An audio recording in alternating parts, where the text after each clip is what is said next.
Licenciada, disculpe, ¿le puedo La contestar? respectiva foto, ¿sí? Es que fíjese que tengo problemas con mi nota del segundo parcial, ya que únicamente me aparece la nota del Google Forms y no la del trabajo. Y pues el trabajo fue enviado y fue contestado que había sido recibido calificado, pero no me aparece la nota y con las otras compañeras que trabajan sí les aparece. ¿Cuál es su carnet? 2022 06991. Pero ya le dijo al licenciado Kimber. Sí, lo comenté y él me dijo que tenía que hablarlo con usted aquí en clase. 2016, ¿qué otro número? No, 2022. 2022 06 991.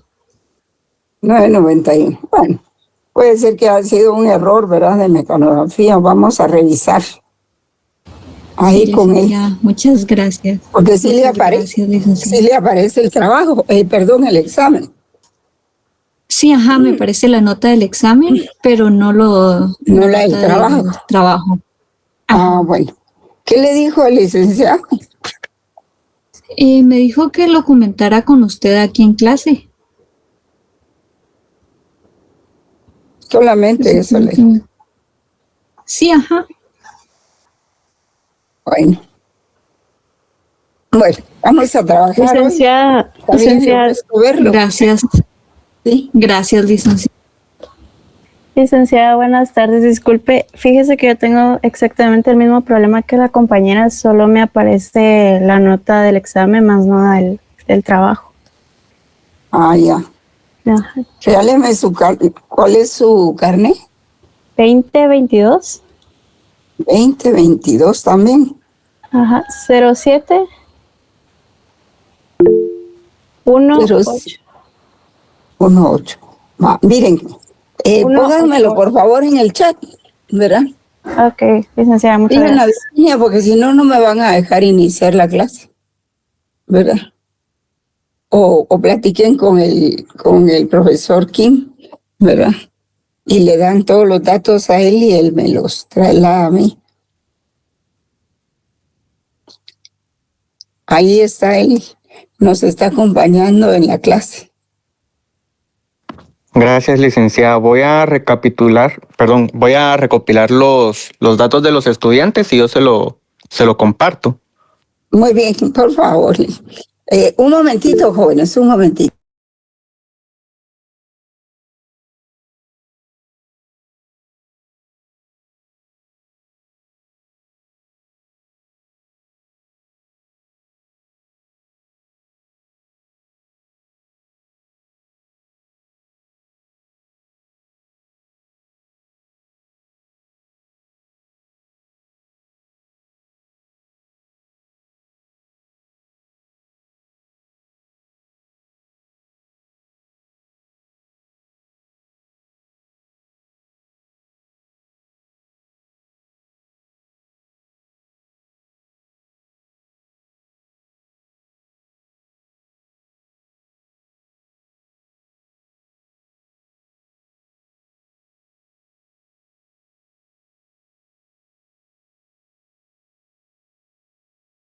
Muchas gracias, jóvenes. Vamos entonces a trabajar hoy un poco sobre otra unidad que se llama los derechos humanos. Este es un tema muy interesante porque es propio pero no está. Es propio del curso, ¿verdad? Vamos a ver ahorita qué fue lo que pasó.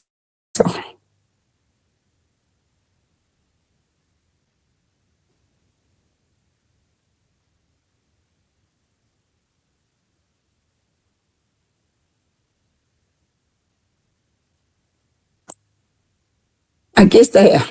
Me avisan si lo ven, por favor.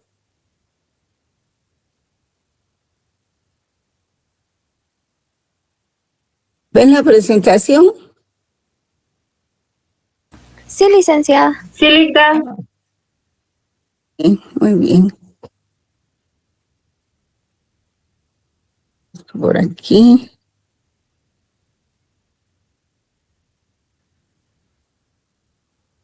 Voy a quitar mi foto para que nos concentremos más en la presentación. Bien. Entonces, han de estar y estarán, aquellos, ¿verdad? De que otra de las unidades muy importantes del programa es precisamente el tratamiento de los derechos humanos.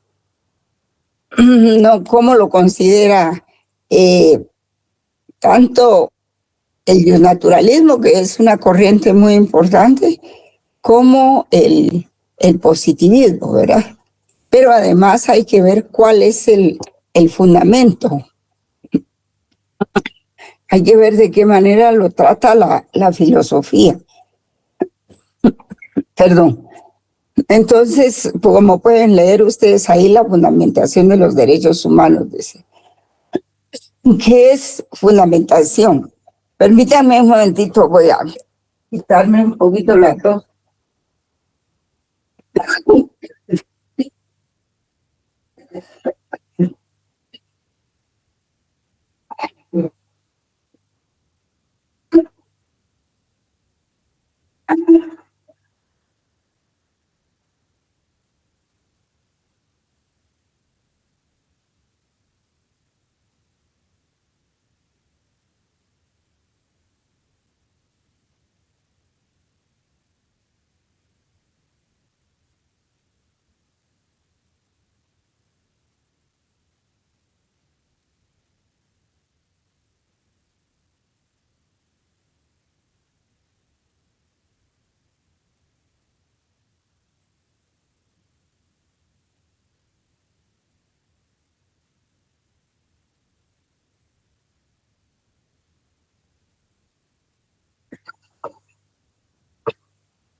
Bien, entonces, ¿qué es fundamento? Esta es una primera definición.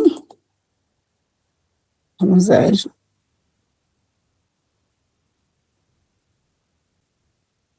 Sí, está abierto el micrófono, creí que lo tenía cerrado.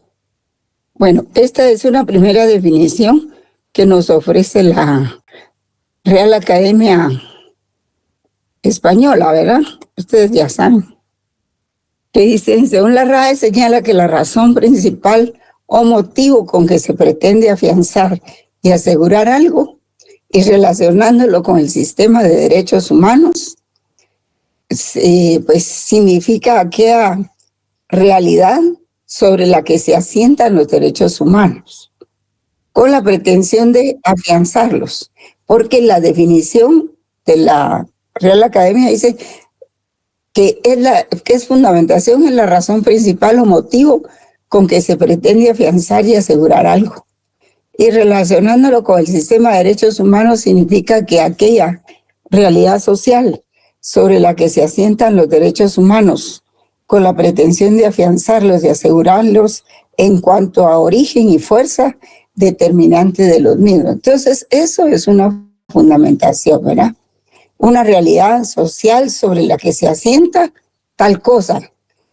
En este caso son los derechos humanos. ¿Con qué pretensión? Pues con la pretensión de afianzarlos y de asegurarlos en cuanto a su origen y fuerza determinante, o sea, su existencia, de que sí existen y aunque no los podamos tocar, pero sí es una realidad, ¿verdad? Su fundamento, pues es el principio o base, es la razón o motivo principal en que se basa una cosa. Agrega también la academia y dice aquí, es la raíz, principio y origen de una cosa inmaterial. Es noción de causa formal en el sentido de la razón de ser algo. Eso lo dice el diccionario. funcionarios o pena, ¿verdad? Entonces, ya tienen ustedes la definición general de lo que es la fundamentación.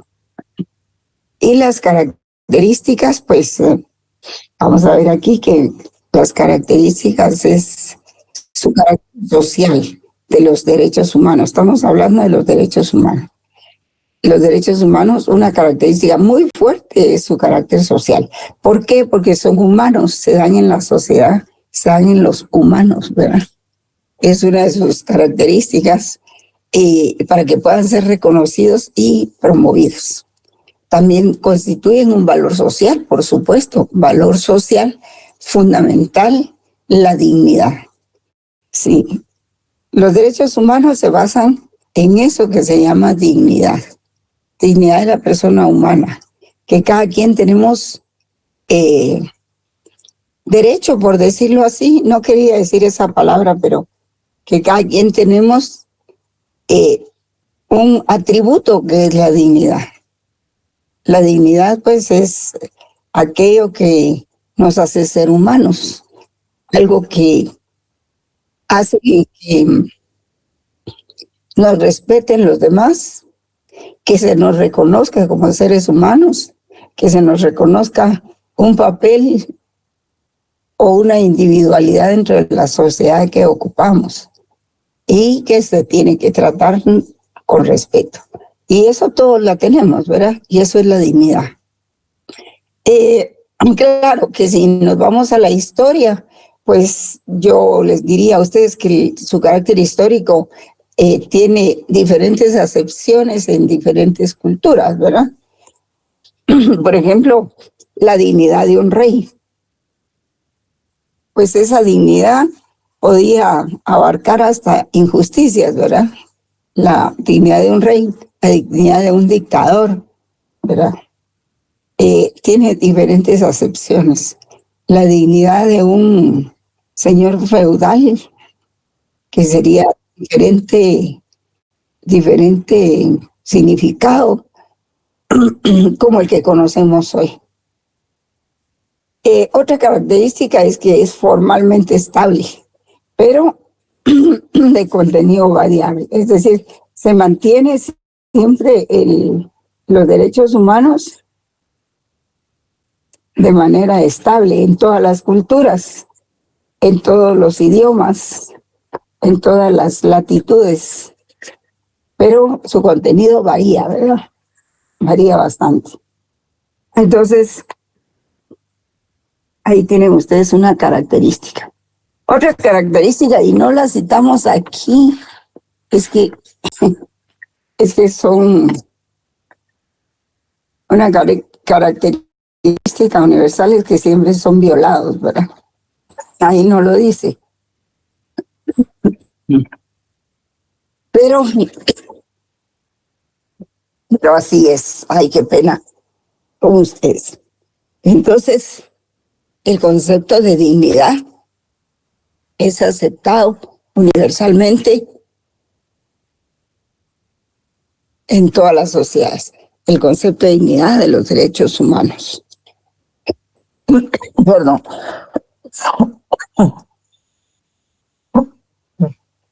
Ya se me va a quitar. Entonces es un concepto universalmente aceptado y tiene relación con los otros valores sociales fundamentales. ¿Cuáles son esos? Pues ahí los pueden ver ustedes. Justicia, igualdad, paz, seguridad, felicidad y otros, ¿verdad? Hay muchos valores sociales que dependen mucho de la justicia. Y dijimos el otro día que cuando la justicia se vuelve injusticia, entonces todos los demás se vuelven antivalores, ¿verdad? Así sea la igualdad, la paz, la seguridad. Entonces,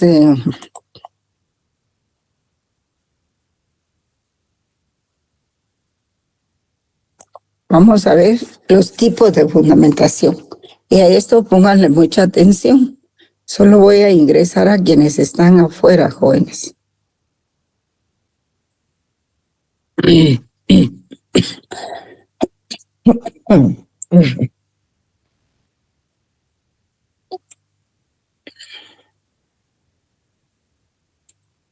Ok, ahí estamos.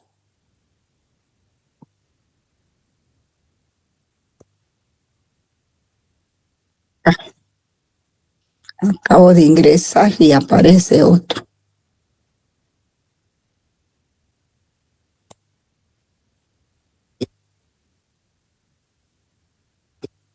Entonces veamos qué tipos de fundamentación existen de los derechos humanos.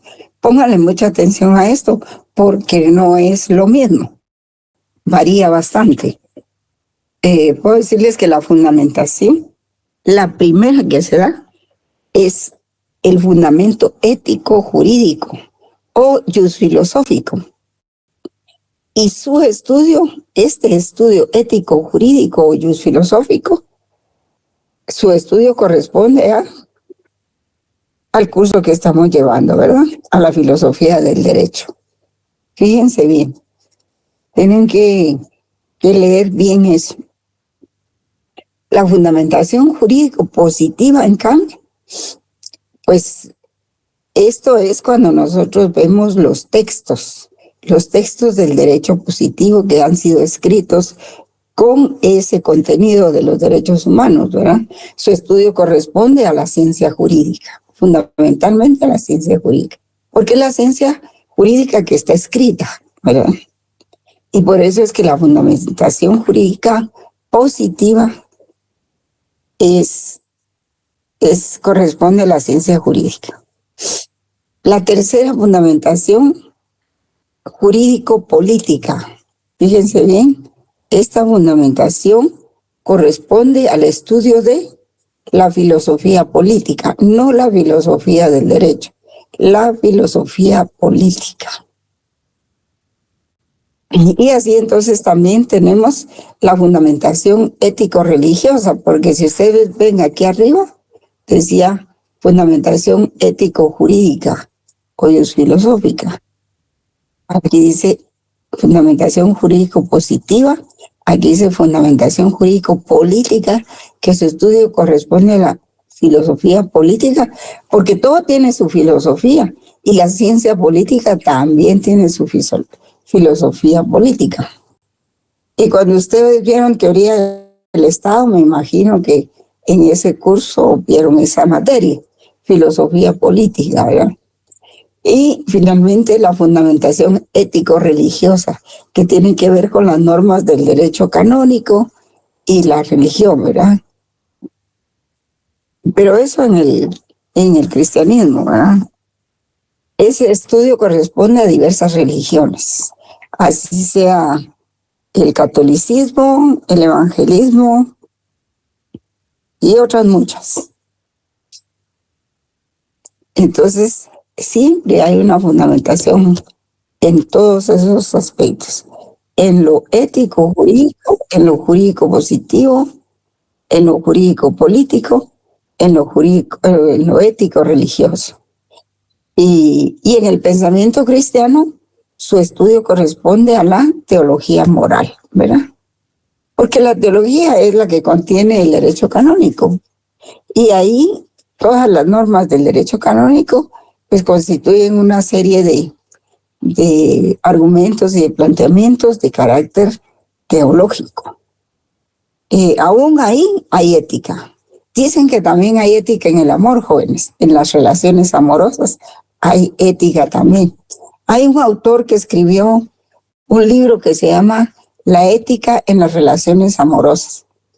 Yo lo tengo, pero no lo he podido leer para nada. Pues es un libro muy, muy grande, ¿verdad? Entonces, en todo hay ética, en todo. Entonces,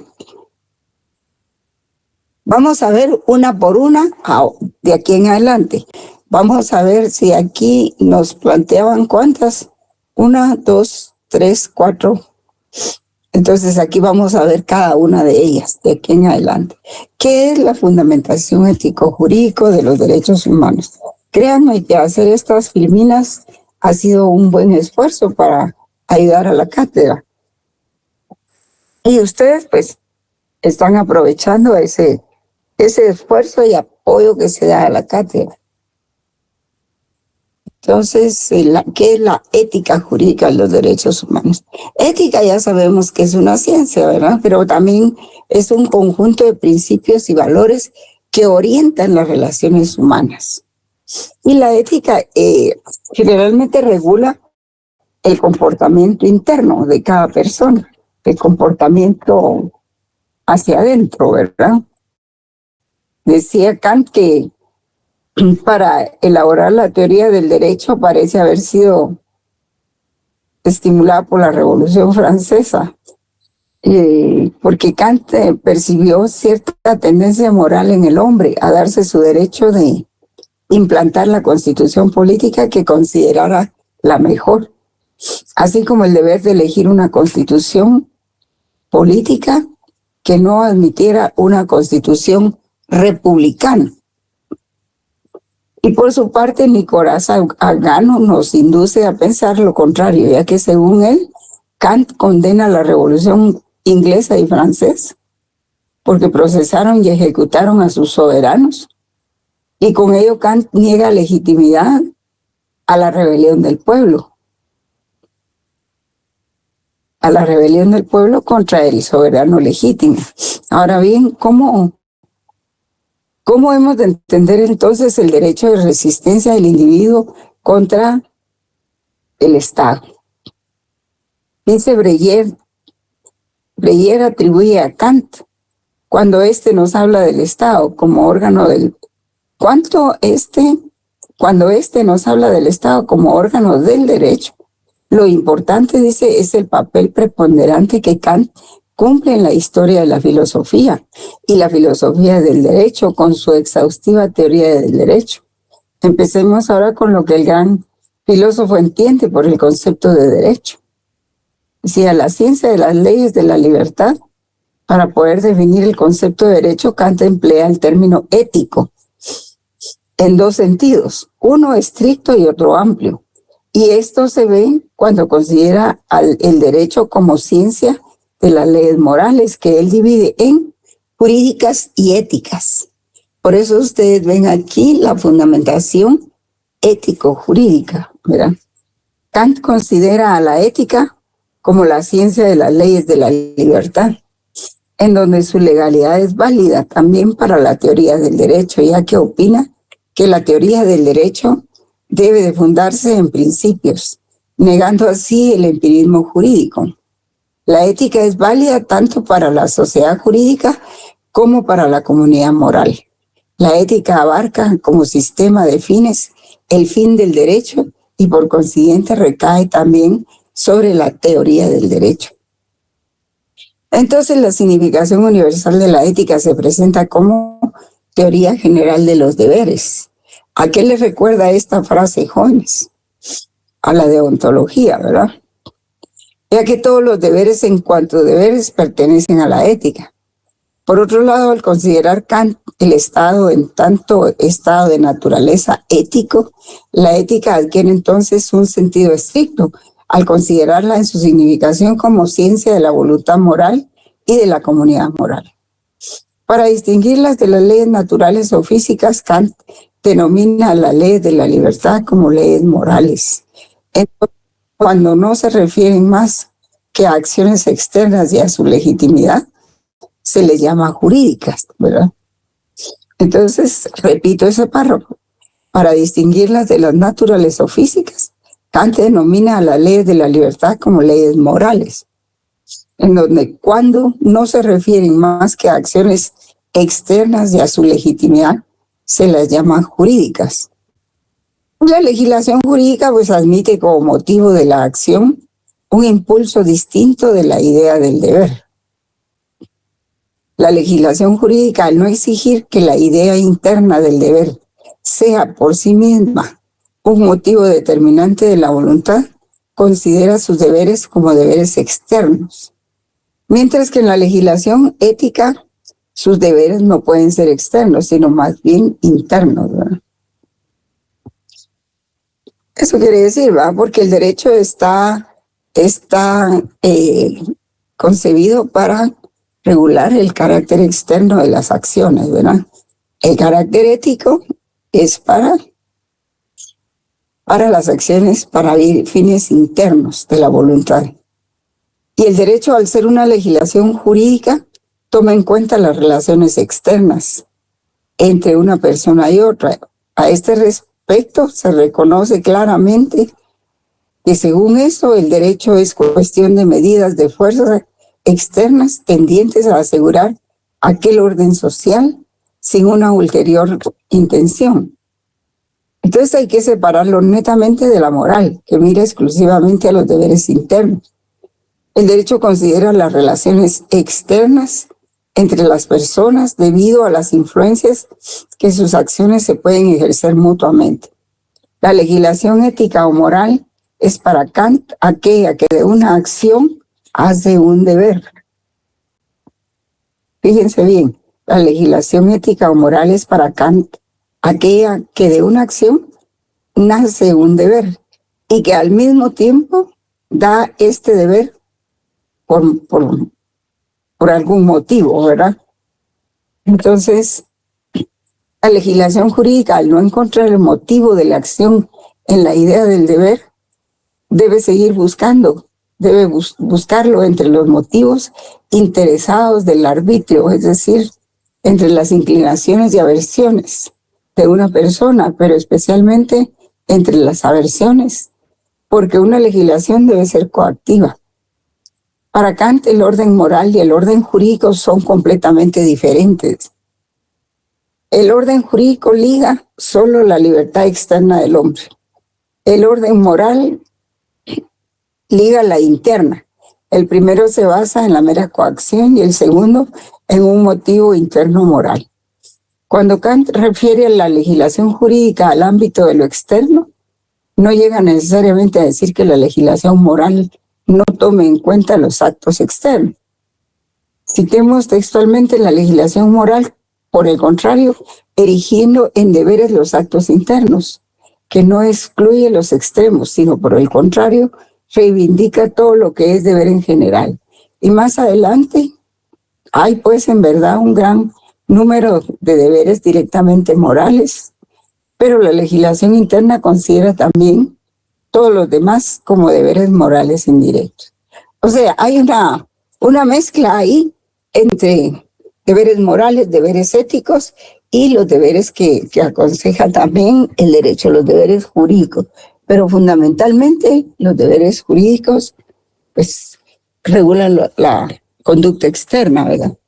Los deberes éticos y los deberes morales, los éticos morales son los deberes de la sociedad en su conjunto, ¿verdad? Como el derecho comunitario, por decir así. Y digamos, los deberes éticos, pues, rigen los pensamientos y las acciones internas de las personas, ¿verdad? Entonces, repitiendo, es un conjunto de principios y valores que orientan las relaciones humanas. Los derechos humanos son universales y su característica universal es su violación universal. Ambos poseen historia, tiempo y espacio construidos por la acción humana. Pero ¿qué se hace con el derecho a vivir cuando este ya no opera para la mayoría de la población planetaria, jóvenes? Fíjense ustedes qué pregunta esa, pues. ¿Qué se hace con el derecho a vivir cuando este ya no opera para la mayoría de la población planetaria? Bueno, siempre hay que defenderlo, por supuesto, ¿verdad? Por ejemplo, en nuestra Constitución, creo que el artículo 1 dice el derecho a la vida, contempla el derecho a la vida, ¿verdad? Que el Estado debe proteger la vida. Y no se puede tampoco legislar de otra manera que no sea esa. Bueno, pasamos de la fundamentación ético-jurídica de los derechos humanos a la fundamentación ético-jurídica o filosófica. Aquí tiene la palabra filosófica porque proviene de la corriente naturalista y en ese sentido encierra varias escuelas, ¿verdad? Históricamente hubo varias escuelas. La escuela tomista racionalista que atribuyó al hombre la facultad de pensar y de argumentar sobre la existencia de la justicia y de los demás valores, sobre la existencia del derecho, ¿verdad? Sobre la existencia especialmente del derecho natural, también sobre la existencia del marxismo y del humanismo y de otras corrientes, ¿verdad? Y el fundamento de los derechos humanos pues corresponde per se a la naturaleza humana, a su especial dignidad. Entonces, la palabra dignidad, ustedes van a observar que está muy ligada a lo que es el derecho natural. Porque la corriente juspositivista no le dice así, no fundamenta los derechos humanos en la dignidad, sino lo que dice es que son derechos fundamentales, nada más, hasta ahí se queda. Pero que los derechos humanos sí están no les dice derechos humanos, creo que les dice derechos fundamentales, en lugar de decirles derechos humanos como lo dice el derecho natural. Pero bueno, eso no cambia, ¿verdad? Eso no le cambia su contenido ni su percepción. Entonces, la corriente positivista está compuesta de varias escuelas, ¿verdad? Por ejemplo, el normativismo legalista, que ustedes pueden ver ahí, el positivismo antimetafísico, ¿verdad? El carácter no jurídico de los derechos humanos, porque en su lugar habla de derechos fundamentales, que es lo que yo les estoy diciendo en este momento, ¿verdad? Derechos fundamentales reconocidos en las mismas normas del derecho positivo. Pero esto solo lo sabemos los que estudiamos filosofía del derecho. Las demás personas, o abogados, si no han estudiado esta parte del derecho, pues lo desconocen, ¿verdad?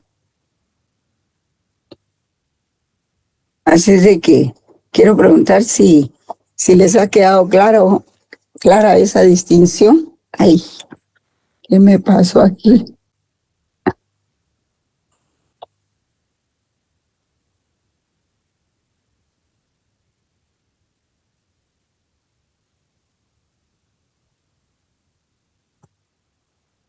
Voy a tener que quitar una por una.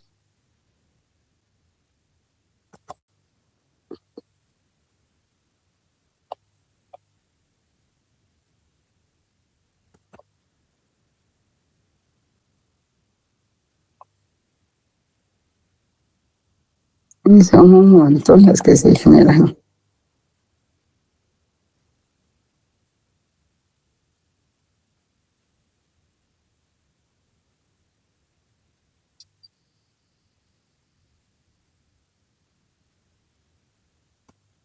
Vamos a seguir con nuestra... Vamos a ver hasta dónde quedó la siguiente aquí. Entonces, aquí veamos la doble perspectiva de la dignidad humana. Bueno, en primer lugar, pues el justnaturalismo medieval fue el que inventó, por decirlo así, o descubrió que la dignidad era lo que hace que el hombre fuese imagen y semejanza de Dios. Fue el naturalismo medieval, ¿verdad? Desde entonces, desde que existía la teocracia con la Iglesia Católica, desde que se arrancaron las tesis de Martín Lutero sobre una nueva forma de enfocar la idea del cristianismo. Desde ese entonces, pues también surgió la dignidad, ¿verdad? Como concepto, como una justificación y una fundamentación para que todas las personas gozaran de ese atributo, ¿verdad? Sí, la dignidad es un atributo, jóvenes, porque dice, la dignidad era desde entonces lo que hace que el hombre fuese imagen y semejanza de Dios. Estaba oyendo por ahí un video acerca de cómo surgieron las ideas religiosas, ¿verdad? Y decía que por algo muy simple en el primitivismo, ¿verdad? Si algo sonaba cuando estaban los hombres primitivos en las cuevas o antes de estar en las cuevas, algo sonaba, tenía que deberse a una razón. ¿Por qué? A que llegaba un animal, un leopardo o algo así, y eso era explicable. Pero si tronaba, había algún movimiento y no se veía nada, entonces, ¿qué fue lo que ocurrió ahí? Entonces, así fue como fue surgiendo la religión, ¿verdad? Alguien lo hizo, se le ocurría a alguna persona. Alguien lo hizo. ¿Y quién fue? Y así se fue expandiendo la idea.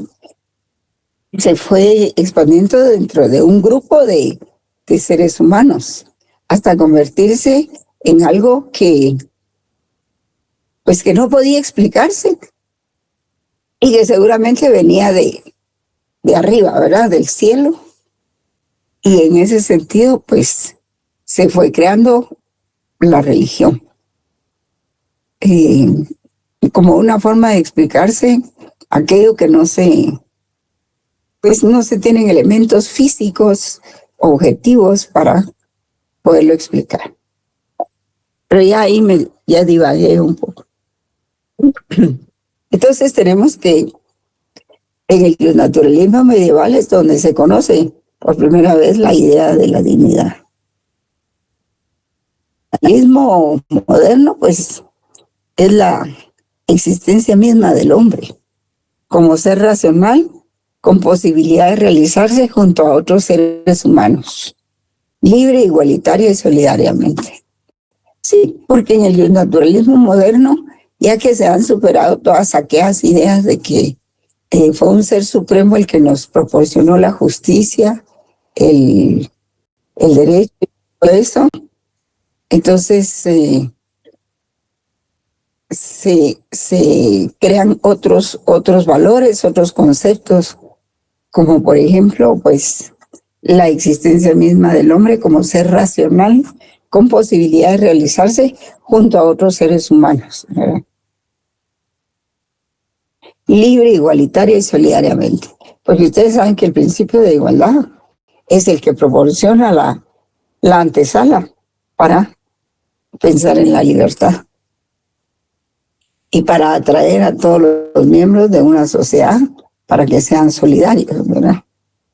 Por ejemplo, en el caso de este incendio que acaba de ocurrir ahí en la zona 7 o zona 11, ¿verdad? Se ha despertado una gran solidaridad de parte de los capitalinos que han donado ropa, comida, enseres, en fin. Y eso, pues, es un valor.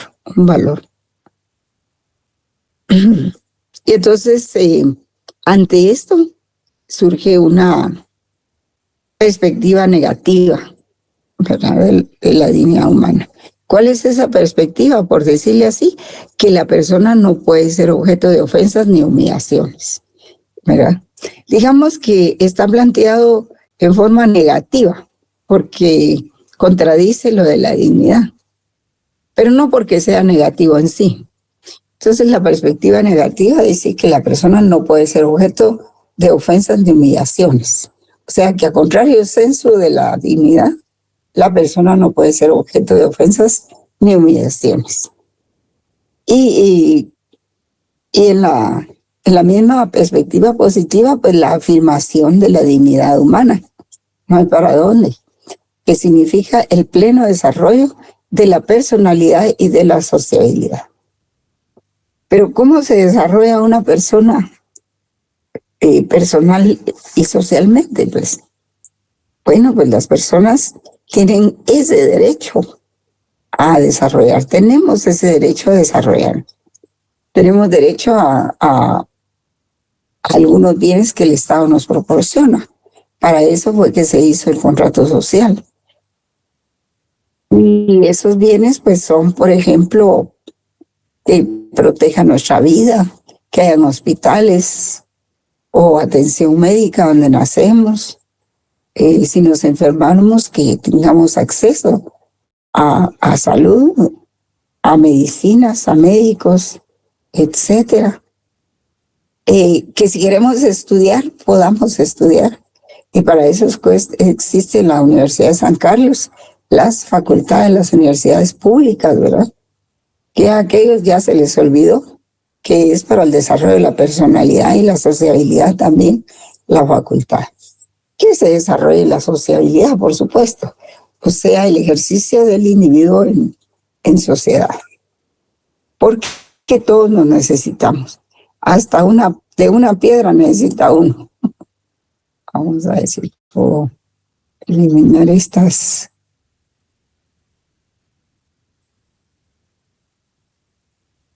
Bueno, lo puedo hacer después.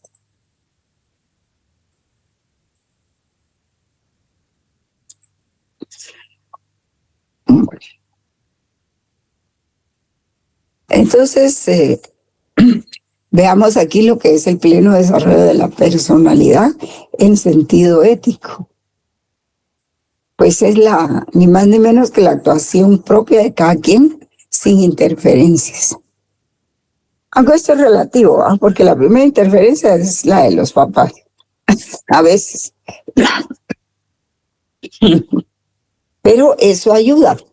Es necesaria la intervención de los padres para el desarrollo del hijo, del individuo, ¿verdad? Entonces, la actuación propia, aunque dice ahí de cada quien sin interferencias, es un término relativo, ¿verdad? Ustedes comprenden.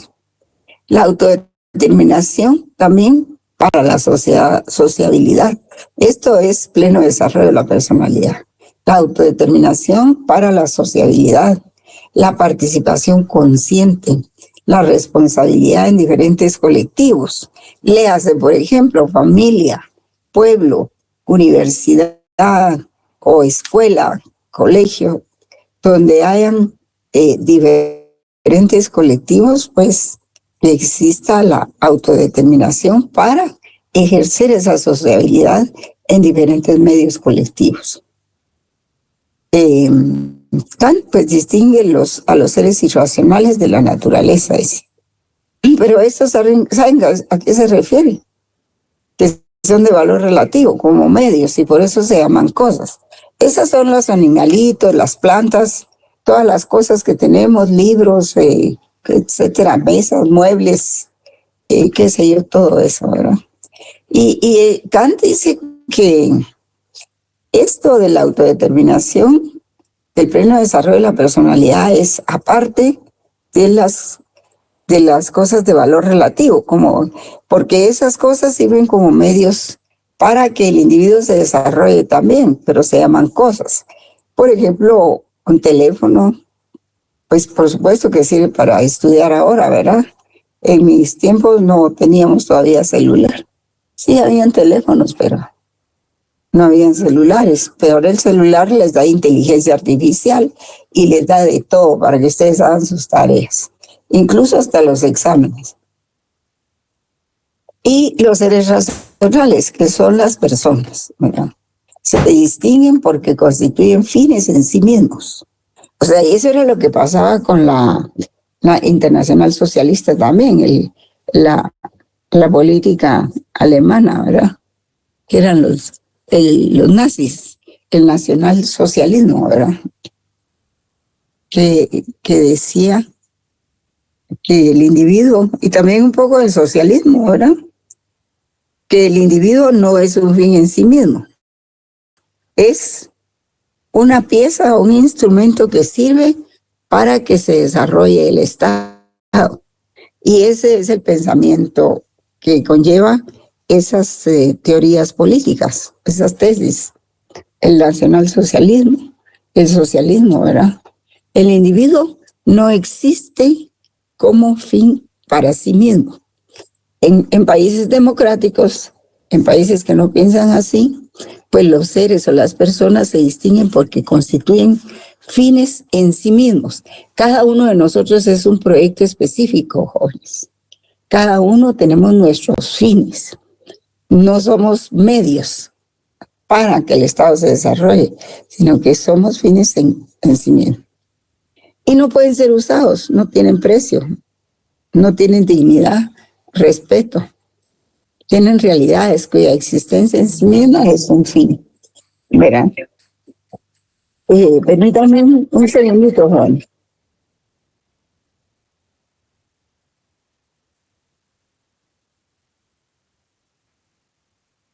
¿Aló?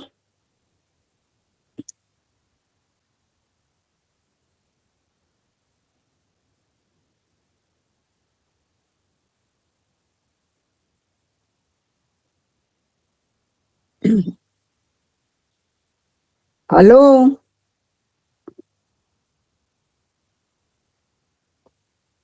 Sí, dígame, Jorge. ¿Qué pasó, pues?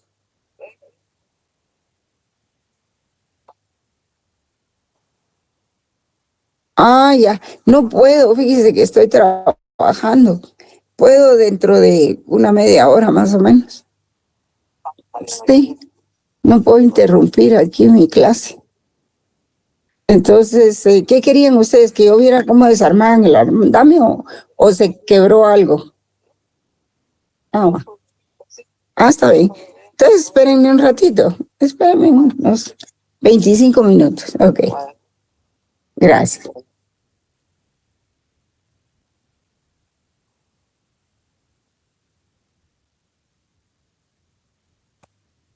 Pues esas eran las tesis que sustentaban el nacionalsocialismo y todavía el socialismo, ¿verdad? Que las personas solo son instrumentos para engrandecer, para desarrollar el Estado. Creo que ahora ha cambiado un poco esa tesis, ¿verdad? Ha rebajado un poco. En la Segunda Guerra Mundial, pues creo que no. Entonces, los seres humanos en estas tesis no pueden ser usados, no tienen precio, no tienen dignidad, respeto, tienen realidades cuya existencia en sí misma es un fin.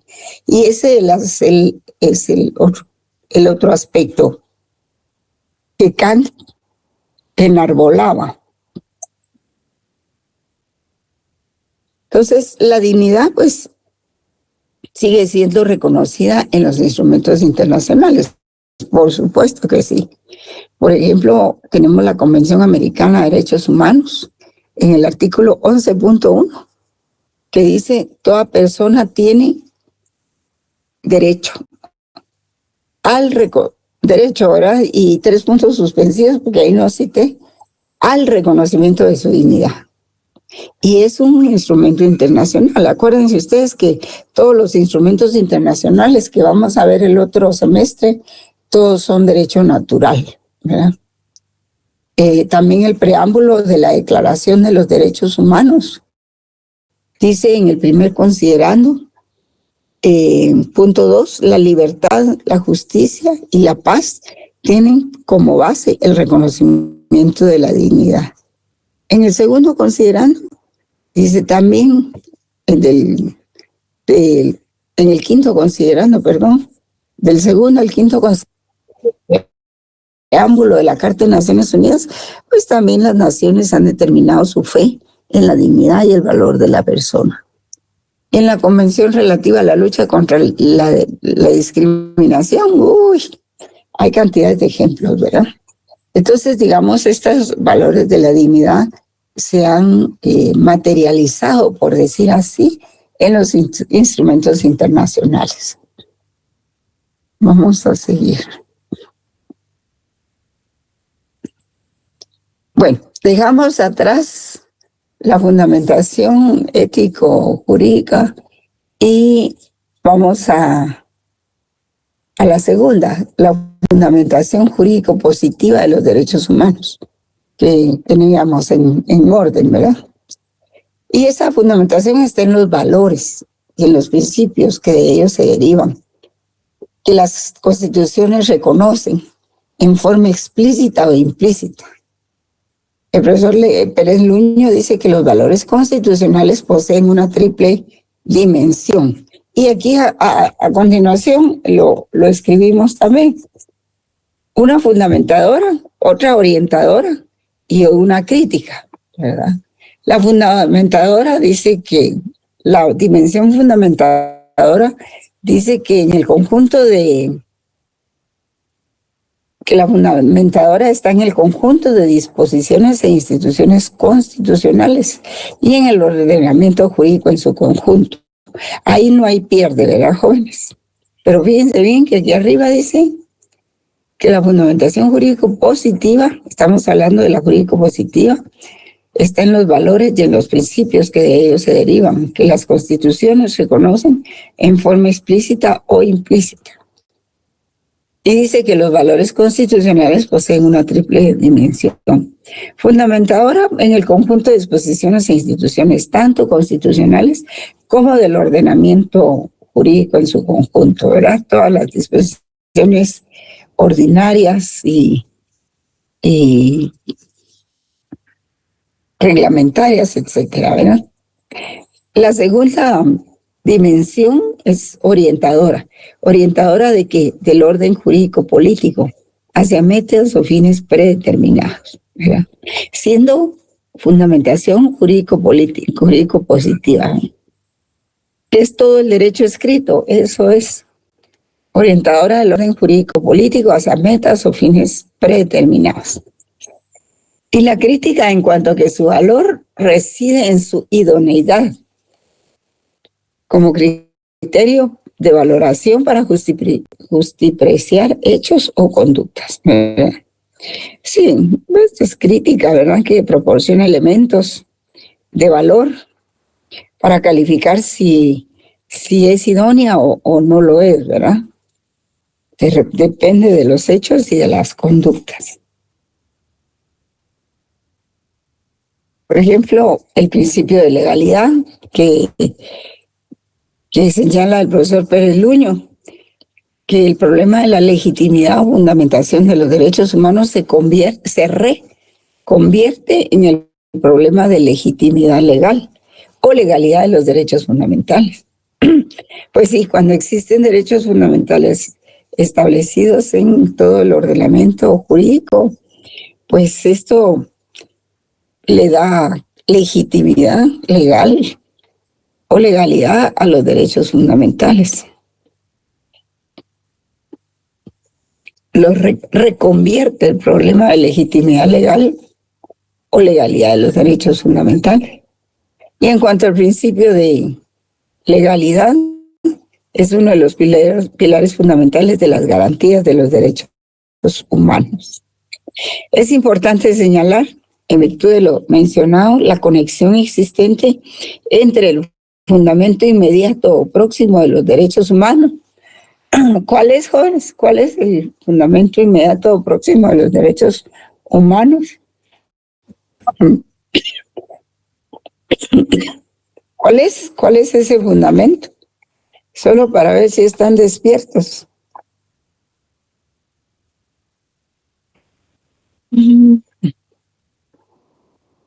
Ninguno me puede contestar.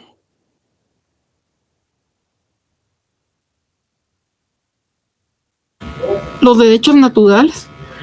No. Es la dignidad. Es el fundamento inmediato o próximo de los derechos humanos.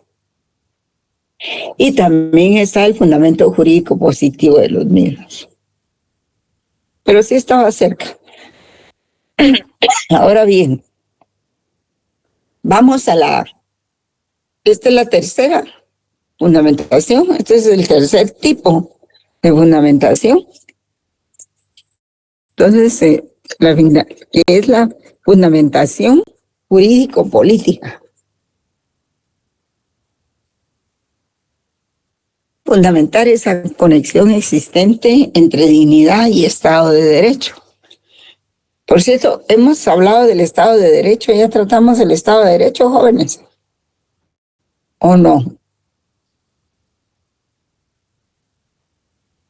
¿No se acuerdan? Entonces, para fundamentar esa conexión existente entre dignidad y Estado de Derecho, pues la cuestión hace referencia a qué se entiende como criterio de legitimación, de fundamentación de la legitimidad del Estado. Porque legitimación, pues es cuando se encuentra regulada y eso le da legitimación, ¿verdad? Y eso también le da fundamentación a la legitimidad en un Estado democrático. Pero también le da legitimidad al Estado democrático propiamente. Y para eso existen varias teorías, ¿verdad? La teoría del consenso de John Rawls, de Habermas, de Apple, de Peces Barba, de Eusebio Hernández, etc. Ven ustedes cómo hay varios filósofos, etc. Entonces, también John Locke, que se preocupa por el problema del origen de un poder legítimo, el contrato social.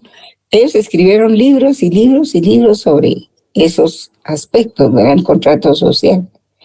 Y están también los consensualistas, que es lo que estábamos diciendo aquí, la teoría del consenso, que buscan que se garantice no solo la legitimidad, o sea, el origen del poder, sino que también su legalidad, que es el ejercicio del mismo, ¿verdad? La legitimidad, pues ustedes ya la conocen, ya se las expliqué la vez pasada, que no es lo mismo legal que legítimo, ¿verdad? Que todo puede ser legal, pero no legítimo si no responde a los intereses de las mayorías. Si responde a los intereses de las mayorías, pues ahí está, ¿verdad? Es legítimo. Y como este amparo que pretendía que el presidente no pudiera nombrar al nuevo fiscal general, ¿verdad? Que es un absurdo ese amparo, porque entonces que interpongamos amparos contra todas las leyes para que no se cumplan como están redactadas, sino que se cumplan como nosotros queremos, ¿verdad? Y si la ley dice ahí, creo que es el artículo 154 o 151, que es el presidente el que nombra el fiscal general, entonces ahí no hay más que revisar, no hay nada más que ver. Así se tiene que hacer, porque lo dice no la ley ordinaria, lo dice la Constitución. Entonces buscan que se garantice no solo la legitimidad, sino que la legalidad, ¿verdad? Que es el ejercicio del mismo. Y a partir de ahí, pues, se establecen principios de justicia ecuánimes que les permitirán beneficiarse aún en una situación social desfavorable, privilegiando la comunicación y la libre expresión. Sí, esos son los principios de justicia. Entonces ven ustedes que esta es la fundamentación jurídico-política, que es la conexión existente entre dignidad y Estado de Derecho. Y la cuestión hace referencia a qué se entiende como el criterio de legitimación, de fundamentación de la legitimidad del Estado democrático. Esto tiene un poco parecido a la obediencia, cuando estábamos tratando el tema de la obediencia del derecho, que había 3 razones para obedecerla: por el derecho mismo, por una obligación moral y una obligación política, ¿verdad? Todos los temas se entrelazan, lo que pasa es que se separan para efectos de poder ser más didáctico. Y por último tenemos también la fundamentación ético-religiosa, que es precisamente la teología dogmática, ¿verdad? Que afirma que la dignidad de la persona como fundamento de los derechos humanos proviene de Dios y su destino está en Dios, ¿verdad? Acuérdense que quienes primero en el desarrollo de la humanidad crearon y aportaron la tesis de los derechos humanos fueron los santos padres, ¿verdad? Santo Tomás de Aquino, ¿cómo se llama el otro padre que hizo la Biblia? Bueno, no me acuerdo en este momento, pero ellos fueron los iniciadores de los derechos humanos, con un agregado más de que, por ejemplo, aquella persona que acudía, que iba huyendo de algo, que la iban persiguiendo, entraba a una iglesia y pues ahí tenía ya inmunidad, ¿verdad? Ya los perseguidores no se atrevían a violar el templo de Dios, pues, ¿verdad? Y respetaban y se quedaban en la puerta. Y por ahí empezó la existencia de los derechos humanos, que ya después se volvió todo un valor. Y ahora está dentro de lo que se llama el neoconstitucionalismo, porque el neoconstitucionalismo constituye una nuevo desarrollo de los derechos humanos. Pero para eso se creó un bloque de constitucionalidad, que consiste en, digamos, en hacer bloques, en agrupar todas las disposiciones que protegen los derechos humanos en las diferentes legislaciones de los países. Pero se hacen unos grandes libros, ¿verdad? Por supuesto. Entonces damos otro rubro. Vamos aquí al valor seguridad, ¿verdad? Ustedes saben que los 3 valores que estudia la filosofía del derecho son, la justicia, la seguridad jurídica y el bienestar social. Pero el bienestar social es el primero, o la justicia es primero. La justicia es la primera. Pero también está este valor seguridad, ¿verdad? Que es un problema fundamental del cual se hace depender al individuo. La dignidad de la persona aparece como fin esencial de los estados organizados en formas de Estado de Derecho. ¿Esto qué quiere decir? También en forma democrática, ¿verdad? En forma de Estado de Derecho. Un Estado de Derecho es donde se aplican las leyes, se observan las leyes, se respetan las leyes, ¿verdad? Y entonces el Estado de Derecho es aquel en que el derecho y el procedimiento jurídico están basados en la dignidad humana. O sea, no es solo el derecho sustantivo, no es solo el Estado, sino que son los procedimientos jurídicos también que estén basados en la dignidad humana. Y eso le da el valor de seguridad jurídica, ¿verdad? Le da el valor de la dignidad humana, libertad personal, igualdad de derechos de los ciudadanos, etcétera, ¿verdad? Están los estados totalitarios que pues niegan la dignidad de la persona. Creo que ahora hay un cambio cualitativo en todas esas tesis.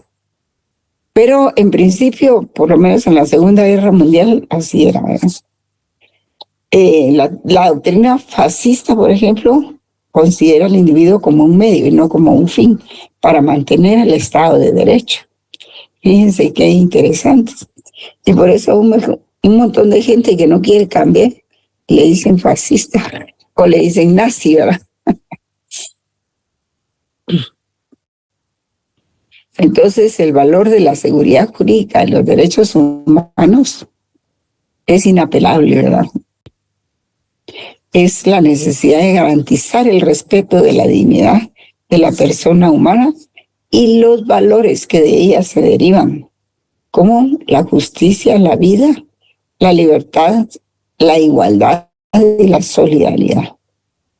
Entonces, hay ciertas condiciones para que eso se realice, ¿verdad?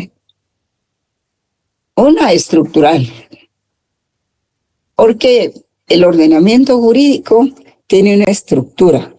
Primero va la Constitución. En Guatemala hay 5 leyes más a la misma altura que son constitucionales, que son la Ley de Orden Público, la Ley Electoral y de Partidos Políticos, la Ley de Amparo, habeas de constitucionalidad y la ley y la Constitución, ¿verdad? Juntas hacen un grupo de 5. También está otra condición, que es la funcional, que sería la garantía de cumplimiento del derecho para todos los destinatarios y de los órganos encargados de su aplicación. Sí, miren, en Estados Unidos hay un asunto que se llama Law Enforcement. Law Enforcement. O sea, que para cada ley que se emita, también se crea una institución que vigile su cumplimiento. ¿Verdad?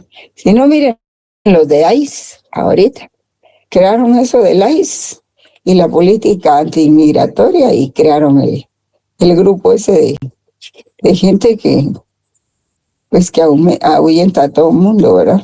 Y agrega a todo el mundo. Y está el principio de legalidad, que es la sujeción al bloque de legalidad por los poderes públicos y de los ciudadanos. Por eso es de que la Corte de Constitucionalidad no puede admitir cosas que están fuera del orden constitucional, aunque sea por amparo. Pero si está en la Constitución, el derecho reconocido, regulado, legitimado, todo, no puede cambiar eso, porque la Corte de Constitucionalidad no está para crear derecho, pues, ¿no? Tiene que velar porque se cumpla lo que dice la Constitución, que es el principio de legalidad. Entonces, el valor seguridad jurídica se basa en eso, en esas tres condiciones y en esos principios. Estructural, porque tiene una estructura todo nuestro ordenamiento jurídico. Funcional, porque es la garantía de cumplimiento del derecho para todos los destinatarios y de los órganos de su aplicación. Pues sí, se crea una ley, hay que ver cómo se le da cumplimiento. Y no como sucede aquí, se crean un montón de leyes, pero no se crea la institución apropiada para que vele por ese cumplimiento. Y está el principio de legalidad, ¿verdad? Que es la sujeción al bloque de legalidad por los poderes públicos y de los ciudadanos. Sí, al bloque de legalidad, o sea, al bloque de constitucionalidad, por supuesto, ¿verdad? Que ese bloque, esas tres condiciones le dan al valor seguridad de los derechos humanos, pues, el fundamento, podríamos decir, o la fuerza para que se cumplan. Vamos a ver cuánto nos falta, compañeros. Ya casi. Ahora, por eso, derivado de eso que acabamos de hablar, es que viene el neoconstitucionalismo y es una nueva teoría del derecho, porque el constitucionalismo fue una teoría del derecho, ¿verdad? Después fue nueva después de la Segunda Guerra Mundial, que plantea la forma en que se debe aplicar el derecho y con la inclusión de los derechos humanos. Fue a partir de la Segunda Guerra Mundial que se estableció la inclusión de los derechos humanos en todas las legislaciones. Y también el neoconstitucionalismo viene a es garantizar los derechos fundamentales, dejando en un segundo plano el de la limitación del poder. Entonces el neoconstitucionalismo viene a hacer énfasis en todas las disposiciones constitucionales y de derechos humanos. Y es garantizar los derechos fundamentales dejando en un segundo plano el de la limitación del poder. Ubica en un segundo plano, en un segundo lugar, el poder estatal. Y en un primer plano, la garantía de los derechos fundamentales como prioridad en el ordenamiento jurídico. Por eso es que a veces dicen, si tienes la disyuntiva como juez de resolver de acuerdo a la ley o de acuerdo a la justicia, inclínate por resolver de acuerdo a la justicia, ¿verdad? Y la justicia radica en los derechos humanos. Entonces esto transforma el constitucionalismo y por eso se le denomina neoconstitucionalismo. Y finalmente, pues el papel del orden mundial de los derechos humanos, ¿verdad? Antes de la ONU se consideraba un asunto interno de los estados, porque la ONU contiene el tema desde su fundación en la Carta de Naciones Unidas. Es parte de su carta fundamental, de su carta constitucional, o sea, con la que crearon a la ONU. Y pues surgen códigos y apoyo mundial enfocándose en grupos vulnerables, ¿verdad? Como niños, mujeres, trabajadores migrantes, minorías indígenas, discapacitados y otros. Y por eso han salido tantas leyes así. Y se enfoca también en en temas como el racismo y la administración de justicia. Por eso desde que hace 10 años, más o menos 15, fue que se creó la Unidad de Modernización del Organismo Judicial, porque es un enfoque diferente, ¿verdad? Basado en los derechos humanos, en la agilización de los procesos, en establecer una administración dentro del organismo judicial que separara al juez de las actividades administrativas. Y eso funcionaba, ¿verdad? Hasta que se le vino a dar cara vuelta a todo. Entonces, está la Comisión de Naciones Unidas para los Derechos Humanos, establecida desde 1946, en donde Naciones Unidas selecciona a una persona de cada país para que vaya a hacer un informe, una observación a algún país que tiene problemas con derechos humanos y recopila información, ¿verdad? Habla con la gente, hay entrevistas, etc. Y entonces se crea el sistema de Naciones Unidas, ya no solo de Naciones Unidas, sino de Naciones Unidas y los derechos humanos, ¿verdad? ¿Alguna pregunta, jóvenes? Así mientras yo me entretengo en quitar todos estos cuadros que...